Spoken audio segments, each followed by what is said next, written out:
Hello everyone, আসসালামু আলাইকুম। আশা করি সবাই ভালো আছেন, সুস্থ আছেন। আজকে মশলাদার ভিডিও হতে যাচ্ছে আমার এই ভিডিওতে। তুফান সিনেমার বিখ্যাত একটি গান, দুষ্টু কোকিল ডাকে রে cocoa cocoa cocoa cocoa.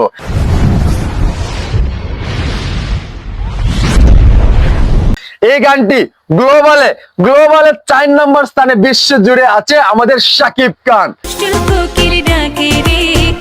Megastar Shakib খানের বিশ্ব জুড়ে 4 নম্বর স্থানে আছে আমাদের এই দুষ্টু কোকিল গানটি। দুষ্টু কোকিলের গান বাইরে বাই ভিউ হয়ে গেছে। আপনারা বুঝতে পারছেন কতটুক অ্যামেজিং, কতটুক ক্রস করবে আমাদের শাকিব খানের দুষ্টু কোকিল গানটি, এটা আমরা প্রত্যাশা করছি। তো বন্ধুরা, আপনাদের কাছে কেমন লাগছে? আর শাকিব খানের এই যে তুফান সিনেমাটি একদম অ্যামেজিং, এমনকি শাকিব খানের যে অ্যাকশন বলেন, লুকিং বলেন, কস্টিউম ডিজাইন বলেন, তারপরে কালার গ্রেডিং বলেন, বাজনা বলেন, ব্যাকগ্রাউন্ড মিউজিক বলেন, সবকিছু লুকিং বলেন, ওয়াও অ্যামেজিং ছিল।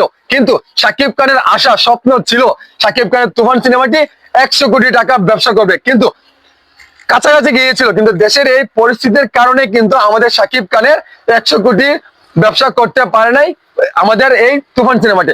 কিন্তু ভাই দেখবেন আপনারা, আমাদের গ্লোবালের 4 নম্বর স্থানে শাকিব খানের গান রয়েছে দুষ্টু কোকিল।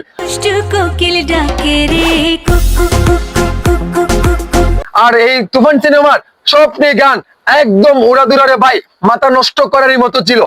এখনো পর্যন্ত শাকিব খানের গানগুলা বিয়ে বাড়িতে বাজে, এমনকি বাণিজ্য মেলাতে বাজতেছে, নাচানাচি হচ্ছে এই দুষ্টু কোকিল গানটি।